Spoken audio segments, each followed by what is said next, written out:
বন্ধুরা, আজকে আমি বানাবো দুধ বড়া। দুধ বড়া বানানোর জন্য আমি নিয়ে নিয়েছি এক বাটি ময়দা, হাফ বাটি, সেই বাটিরই হাফ বাটি নিয়ে নিয়েছি আটা, তারপরে এক বাটি কাচের বাটির এক বাটি নিয়ে নিয়েছি সুজি, আর এক কাচের ছোটো বাটির এক বাটি নিয়ে নিয়েছি নারকেল, তারপরে স্বাদ মতো একটু 2 চামচের মতো চিনি দিয়েছি, 1 চামচ দিয়েছি লবণ, দিয়ে ভালো করে আমি এবার, তোমরা চাইলে খাওয়া সোডাও দিতে পারো, আমি দেইনি। এবার ভালো করে মেখে নিয়েছি। দেখো আমার মাখা হয়ে গেছে। বসিয়ে দিয়ে কড়াইতে আমি তেল দিয়ে দিয়েছি। এবার আমি একটা একটা করে আটাটা আগে এবার দিয়ে দেবো, ছোটো ছোটো করে বড়ার মতো শেপ দিয়ে আমি ভেজে নেব। দেখো লাল লাল করে ভাজবো আমি, উল্টে পাল্টে ভেজে নেব।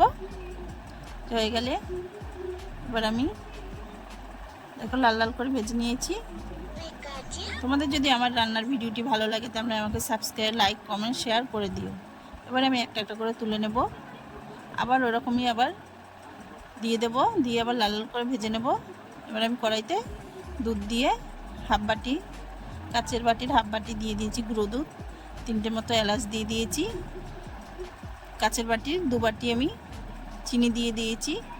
তারপরে এবার বড়াগুলো আমি দিয়ে দেবো, দিয়ে ভালো করে ফুটিয়ে এবার নেড়ে চেড়ে ভালো করে ফুটতে দেবো। এটা হয়ে গেছে আমার এবার কমপ্লিট। এবার আমি দেখো পরিবেশন করব। দেখা হবে পরের ভিডিওতে। টাটা।